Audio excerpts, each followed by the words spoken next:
جب تک کوئی جماعت ایک قیادت کے تحت ایک منظم اور تربیت یافتہ جماعت پیدا نہ کر لے، کسی بھی حساس مذہبی معاملے پر لوگوں کو سڑکوں پر نکالنا نہ ملک کے لیے درست، نہ ان لوگوں کے لیے درست، نہ دین کے لیے درست۔ اور یہاں سیاسی شعبدہ باز اپنی سیاست کی دکان چمکانے کے لیے مسئلے کو اٹھاتے ہیں، خود ان کا بال بیکا نہیں ہوتا، دوسرے گھروں کے چراغ گل ہو جاتے ہیں، بربادی آتی ہے دوسروں کے۔ کسی بھی حساس مذہبی مسئلے پر غیر منظم، غیر تربیت یافتہ لوگوں کو سڑکوں پر نکالنا اسلام کے بھی خیر خواہی نہیں، دشمنی ہے، لوگوں کی بھی خیر خواہی نہیں، دشمنی ہے، اس ملک کی بھی خیر خواہی نہیں، دشمنی ہے۔ پہلے جماعت بناؤ، دکھاؤ کہ یہ ہے منظم جماعت، یہ ہے ایک آرڈر پر بڑھنے والے اور ایک آرڈر پر رک جانے والے لوگ۔ ترجیح یہ ہے کہ پاکستان کو 5 ریاستوں میں تقسیم کر دیا جائے اور ایک لوز کانفیڈریشن ہو، بس اس کے سوا کچھ نہیں۔ 5ویں بھی وہ اردو والوں کے لیے نہیں، مہاجرین کے لیے نہیں، ان کے لیے تو ان کے پاس کچھ نہیں ہے۔ 5ویں بھی پنجاب میں سے کاٹ کر سرائیکی صوبہ بنایا جائے، اور سندھ میں تو بہرحال اردو بولنے والوں کو سندھی بن کر رہنا ہوگا۔ یہ اس شخص کا رہائی کے بعد بھی بیان ہے جسے آپ سند دے رہے ہیں کہ وہ محب وطن ہے، اور وہ غدار نہیں ہے، وہ پاکستان کا مخالف نہیں ہے۔ بہرحال یہ حالات جو ہے انتہائی خوفناک ہیں ہمارے۔ آج کشمیر میں جو صورتحال ہے ہندوستان کے لیے انتہائی تشویشناک ہے۔ جو بدنامی اس کو مل سکتی تھی مل چکی ہے، اور یہ آپ نے دیکھ لیا وہ امریکہ بہادر جو 1.5-2 لاکھ آدمی لے کر پہنچ گیا سعودی عرب میں، اس نے انگلی تک نہیں اٹھائی ہے کہ کشمیر میں بھارت کیا کر رہا ہے۔ یہ ہے ان کی ڈبل سٹینڈرز، یہ ہے ان کی بے ایمانیاں کہ بھارت جو کچھ کر رہا ہے وہاں۔ آج اگر ظلم ہو رہا ہے کویت میں عراقیوں کے ذریعے، پورے ورلڈ ٹیلی ویژن پر، CNN پر، فلاں پر، اور اخبارات میں، آج بھی ایک لمبا مضمون میں نے اخبار میں پڑھا ہے، لیکن یہ ہے کہ کشمیر میں کیا ہو رہا ہے کہیں تذکرہ نہیں ہو رہا۔ یہ ہے دنیا کے اندر دیانت اور امانت اور شرافت کا حال، اور بین الاقوامی سیاست جو ہے اس کے ڈبل سٹینڈرز۔ لہذا جو بدنامی بھارت کو آ سکتی تھی وہ آ چکی ہے۔ ہندوستان سے ایک نوجوان مسلمان صحافی دہلی سے آئے تھے، نئی دنیا ایک پرچہ نکلتا ہے اس کے طرف سے وہ دورہ کر کے گئے ہیں، مجھ سے بھی لاہور میں ملے تھے، تقریباً 1 مہینہ 1.5 مہینہ ہوا۔ ان کے الفاظ سن کر میں کانپ گیا تھا۔ انہوں نے کہا تھا کہ بھارت کی حکومت اس کے اوپر تلی ہوئی ہے کہ چاہے ایک اور آخری کشمیری کو بھی ہلاک کرنا پڑے، وہ کشمیر کے اندر کبھی بھی کوئی معاملہ جو ہے کشمیر کی آزادی یا کشمیر کو پاکستان کے لیے جانے کے لیے تیار نہیں ہے۔ کیا بگڑے گا اس کا؟ آپ سمجھئے کہ اگر 80-90 کروڑ قوم کی ایک قوم ہے، 1 کروڑ آدمی ختم کر دیں، ان کا دل تو جو ہے اس پہ دکھے گا نہیں۔ حال ہمارا یہ ہے کہ ہم تو کوئی چیلنج بھی نہیں کر سکے، ہم تو اپنی صفائی دیتے رہے کہ نہیں ہمارا کوئی ہاتھ نہیں ہے، ہم نے کچھ نہیں کیا ہے، ہمارا کوئی اس کے اندر عمل دخل نہیں ہے، بس یہی ہماری ڈپلومیسی کا شاہکار رہا ہے۔ یہ حال ہے پاکستان کا۔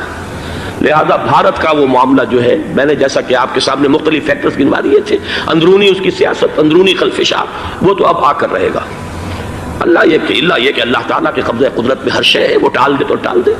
مجھے اقبال کا وہ شعر یاد آ رہا ہے، تقدیر تو مبرم نظر آتی ہے لیکن پیران کلیسا کی دعا ہے کہ یہ ٹل جائے۔ ہم دعا کریں کہ یہ ٹل جائے وقت، لیکن یہ ہے کہ تقدیر مبرم نظر آ رہی۔ اس حالت میں ہمیں کیا کرنا چاہیے؟ نمبر 1 یہ کہ سب سے اہم شے ہے قومی یکجہتی، اور قومی یکجہتی کے اعتبار سے انتہائی خوفناک مرحلہ آ رہا ہے انتخابات کا۔ انتخابات میں تو کچھ نہ کچھ فساد، کچھ نہ کچھ دنگا، کچھ نہ کچھ ہنگامہ، ایک دوسرے کے خلاف کیچڑ، ایک دوسرے کے خلاف الزامات، بوچھاڑ، یہ تو بڑھتے ہیں۔ بھارت میں بھی قتل و غارت گری ہو جاتی ہے کچھ نہ کچھ۔ لہذا یہاں پر بھی پیر پگاڑا صاحب جو ہمیشہ سے کہتے چلے آ رہے ہیں فیملی پلاننگ، آج پھر ان کا جملہ آ گیا ہے کہ شاید اس انتخابات میں فیملی پلاننگ کے ذریعے سے کوئی بہت بڑا کام ہو جائے۔ پہلی بات تو یہ ہے کہ میں نے اب تک یہ کہا ہے کہ انتخاب کسی صورت میں پوسٹ پون نہیں ہونے چاہیے۔ اب بھی میں یہ کہتا ہوں کہ اگر تو انتخابات کا بدل صرف ایک ہے اور وہ مارشل لا ہے، تو پھر مارشل لا سے تو بہتر ہے کہ وہ انتخابات ہوں چاہے اس میں کوئی خلفشار بھی ہو، اس لیے کہ مارشل لا کا مطلب جو ہے وہ تو سندھ کے اندر ایک ناگزیر دھماکہ ہو جائے گا، تباہ کن، خوفناک، اور پھر بھارت کو کچھ کرنے کی ضرورت نہیں ہوگی، کیا کرایا اسے سارا معاملہ سندھ کے اندر سے مل جائے گا۔ ماشاء اللہ ہرگز نہیں ہونا چاہیے وہ بات جو سن 80 میں نے 18 اگست 1980 کو کہی تھی ضیاء الحق مرحوم سے، آج پھر اسی بات کی میں تکرار کر رہا ہوں، اعادہ کر رہا ہوں۔ ماشاء اللہ پاکستان کے لیے سوسائڈل ہے، لیکن ایک آلٹرنیٹ سامنے آیا ہے۔ ایک تو پشاور ہائی کورٹ کا ورڈکٹ آ گیا، اور یہ کہ کچھ اور لوگوں کی طرف سے بھی باتیں آئی ہیں۔ 1-2 دن ہوئے ہیں، جنگ میں 2 اہم سرخیاں تھیں، اور وہ بڑے اونچے حلقہ جو ہمارا فوج کا اونچا حلقہ ہے اس کی طرف سے اگرچہ نام کسی کا نہیں تھا. ایک تو یہ کہ ماشاء اللہ یہاں کسی صورت نہیں لگے گا. دوسرے یہ کہ کوئی قومی حکومت کی تشکیل جو ہے اگر کسی طرح ہو سکتی ہو تو وہ اس وقت کا حل ہے اور وہ اسی شکل میں ممکن ہے. اگر تو الیکشن آپ پوسٹ پون کرتے ہیں اور اسمبلیاں پرانی بحال نہیں کرتے تو پھر تو اس کا مطلب یہ کہ ہمارا کانسٹیٹیوشن ایبروگیٹ ہو گیا اور اس کا آلٹرنیٹ سوائے ایک مارشل لا کے اور کوئی نہیں ہے. لیکن اگر صدر اسحاق صاحب ہمت کر لیں ملک کے حالات کو دیکھ کر, جو اس وقت صورتحال ہے, جو خطرات ہیں بارڈر پر, ان کو دیکھتے ہوئے یا تو یہ کہ عدالتوں کے ذریعے سے اسمبلیاں بحال ہو جائیں, اس میں حکومت زیادہ رکاوٹ نہ ڈالے, یا یہ کہ خود صدر اسحاق صاحب واپس لے سکتے ہو قدم تو واپس لے لیں, لیکن یہ کہ تمام پارٹی سے یہ پہلے عہد لے لیا جائے کہ وہ ایک قومی حکومت کی تشکیل کریں گے.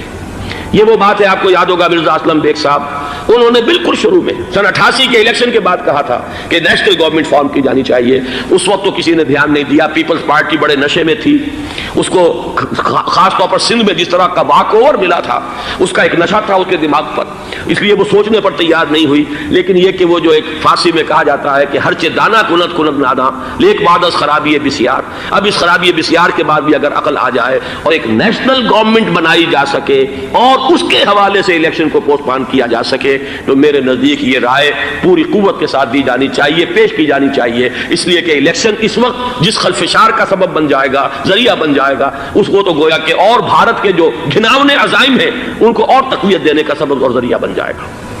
دوسری بات یہ, اس قوم کے اندر جذبہ جہاد, وہ ڈیفینسو جہاد, دفاعی جہاد, جس کے بارے میں کوئی دو رائے نہیں ہو سکتی کہ اس کے لیے جو جان بھی دی جائے گی وہ شہادت کی موت ہوگی.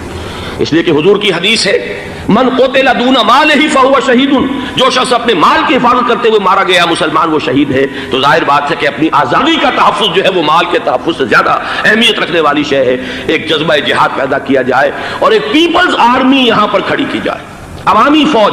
فوج صرف نہیں کر سکے گی تحفظ جب تک کہ پوری قوم جو ہے وہ فوج کی شکل اختیار نہ کر لے. لیکن ظاہر بات ہے کہ اس کا بھی امکان اسی صورت میں ہوگا جبکہ کوئی ایسی حکومت وجود میں آ گئی ہو کہ جس میں اپوزیشن اور گورنمنٹ کا جھگڑا جو ہے وہ اوپر نہ چل رہا ہو, وہ آپس کی معاذ آرائی نہ ہو, تبھی کوئی پیپلز آرمی جو ہے اس کا تصور جو ہے سامنے آ سکتا ہے. اللہ تعالیٰ توفیق دے کہ ہم اس کو بھی کر سکیں. آخری بات, آج میں سوچ رہا تھا کہ حضور کو اللہ تعالیٰ نے 2 تلواریں دے کر بھیجا تھا. ایک تلوار قرآن, جاہدہم بہی جہادا کبیرا, اے محمد یہ ہے آپ کی تلوار, اس کے ذریعے جہاد کیجئے, قلع قمع کیجئے جاہلیت قدیمہ کا بھی, قلع قمع کیجئے جاہلیت جدیدہ کا بھی, اور یہ بے یقینی کو رفع کیجئے, ایمان پیدا کیجئے. یہ ہے کہ جو آج ہمارے پاس وہ جہاد بالقرآن کے حوالے سے ہے. اور دوسرا ہتھیار تھا دین حق, هو الذي ارسل رسوله بالهدى ودين الحق ليظهره على الدين كله. وہ نظام عدل اجتماعی, وہ جو واقعہ یہ ہے کہ اگر اس کا نمونہ دنیا کو دکھا دیا جائے تو پوری دنیا اسے قبول کرے گی. اس لیے کہ دنیا تو پیاسی ہے, دنیا مختلف نظاموں کو ٹرائی کر کے تھک چکی ہے. اس نے جمہوریت کا تجربہ بھی کر لیا ہے جس نے سرمایہ داروں کی آمریت کی شکل اختیار کر لی. دنیا نے کمیونزم کا تجربہ بھی کر لیا ہے, وہاں سے بھی پسپائی اختیار کر رہی ہے نوع انسانی. لیکن یہ کہ وہ نظام عدل اجتماعی تو ہمارے پاس تھا. پچھلے سال آپ کو یاد ہوگا یہاں پر دسمبر کے مہینے میں اس کے اوپر سیمینار ہوئے تھے, سیاسی نظام, معاشی نظام, معاشرتی نظام, اخلاقی نظام, وہ پورا نظام زندگی جو ہے وہ ہمارے پاس ہے جس کے لیے یہ ملک لیا گیا تھا. اسلامی انقلاب برپا کر کے اور یہاں پر اس دین کو قائم کیا جائے. میں چند باتیں بھارت کے حوالے سے کہنا چاہتا ہوں. بھارت کے سلسلے میں ہم سے بہت بڑی بڑی کوتاہیاں ہوئی ہیں ہندو قوم کے حوالے سے. پہلی کوتاہی یہ ہوئی کہ ہم نے 800 یا 1000 برس تک حکومت کی. اگرچہ صوفیاء نے کچھ تبلیغ کی یہاں پر, لیکن علمی سطح پر, انٹلیکچوئل لیول پر کوئی تبلیغ کا کام نہیں کیا. ہندوؤں کی جو اعلیٰ ذات کے لوگ ہیں, اور ہندو ذہن ہے فلسفیانہ ذہن, اس فلسفیانہ ذہن کو ہم نے کبھی سمجھنے کی کوشش نہیں کی. اس تک ہم نے دین کی دعوت کو نہیں پہنچایا. ہم نے جہاد بھی سیف کر کے انہیں زیر تو کر لیا, ان پر حکومت تو کی, لیکن یہ ہے کہ جہاد بالقرآن کے ذریعے سے ان کے نظریات, ان کے افکار, ان کے عقائد, ان کے نظریات باطلہ کا علاج نہیں کیا. یہ ایک بہت بڑا جرم تھا کہ ہم نے یہاں پر 1000 برس تک حکومت کی لیکن یہ فرض منصبی ادا نہیں کیا. اس ضمن میں آپ سے عرض کروں کہ پچھلے سال جب میں گیا تھا انڈیا, مولانا علی میاں سے مدظ اللہ العالی میری ملاقات ہوئی.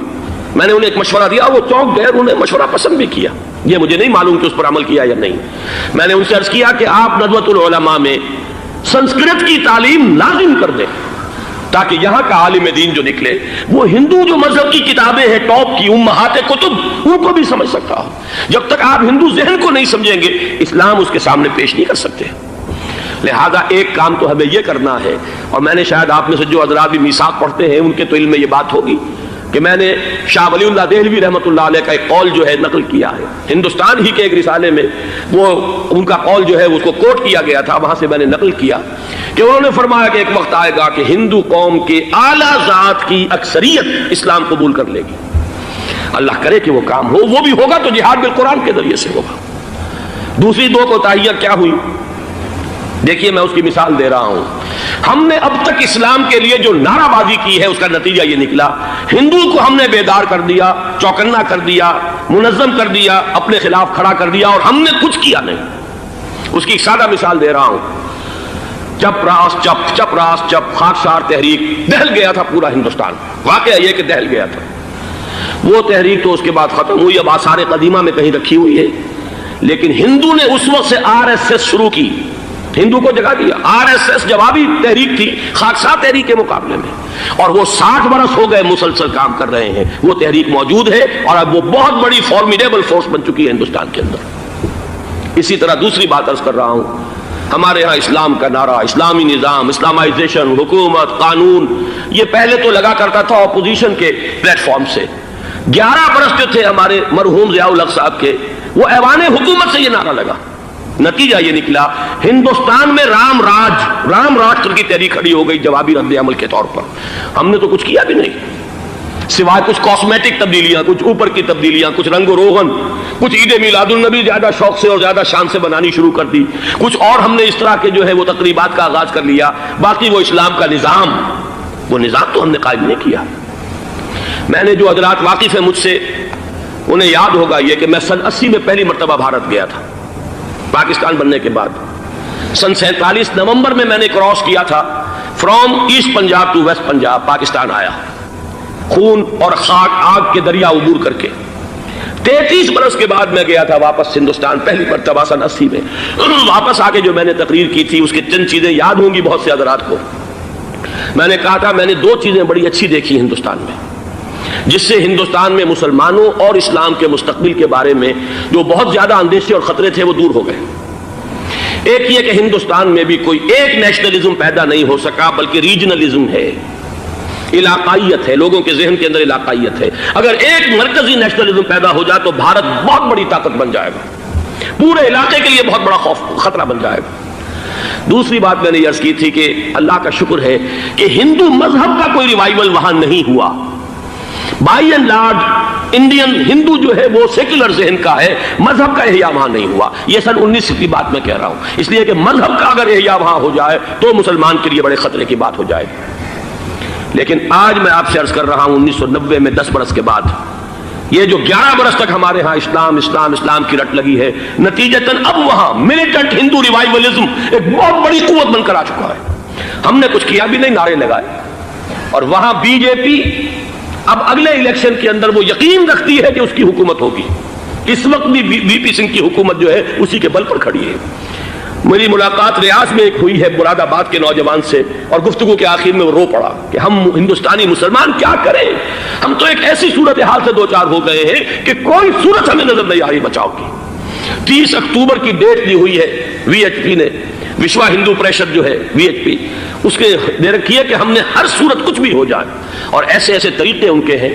وہ پہلے اینٹیں انہوں نے روانہ کرنی شروع کی تھی, اس کے بعد اب یہ ہے کہ ایک ایک گاؤں سے ایک ایک آدمی آئے گا, 30 لاکھ گاؤں سے ایک ایک آدمی چل کر آئے گا, اور وہ جب پہنچیں گے تو کوئی ان کے اوپر چونکہ ایک ایک آدمی چل کر آ رہا ہوگا, کوئی دفعہ 144 حکومت کی نہیں لگ سکے گی. اور ہم جب اتنے لوگ جمع ہو جائیں گے لا محالہ ہم نے وہ مندر جو ہے تعمیر کرنا ہے اور وہ مسجد گرا دینی ہے. اور ادھر مسلمان جو ہے آخری طور پر طے کیے ہوئے ہے کہ چاہے ہم سب کٹ مریں لیکن ہم یہ مسجد گرنے نہیں دیں گے. خدا نہ خواستہ یہ صورتحال اگر بالفعل ہو جاتی کنفنٹریشن اس وقت، تو پھر بھی جو حکومت یو پی کی ہے وہ کچھ نہ کچھ مسلمانوں کا ساتھ دے رہی ہے، لیکن یہ کہ بے بس ہوتے کوئی دیر نہیں لگے گی. اگر لاکھوں لوگ جمع ہو جائیں اس شہر کے اندر، ایودھیا کے اندر، تو ظاہر بات ہے ہر حکومت گھٹنے ٹیکنے پر مجبور ہو جاتی ہے. 50,000 اہل تشیع نے ضیاء الحق صاحب کے گھٹنے ٹکوا دیے تھے، داغ رگڑوا دی تھی، اور وہ جو آرڈیننس تھا زکوٰۃ آرڈیننس اس میں ترمیم کروا دی تھی. کیا ہوگا؟ نہایت خوفناک صورتحال ہے. لیکن اگر ہم یہاں اسلام صرف نام نہ ہو عملاً قائم کر کے دکھا دیں، مجھے یقین ہے کہ خود ہندو اسے قبول کرے گا. یہ تو نعمت ہے، یہ راحت ہے، یہ نظام عدل ہے، یہ تو بہترین حل ہے ہمارے تمام مسائل کا.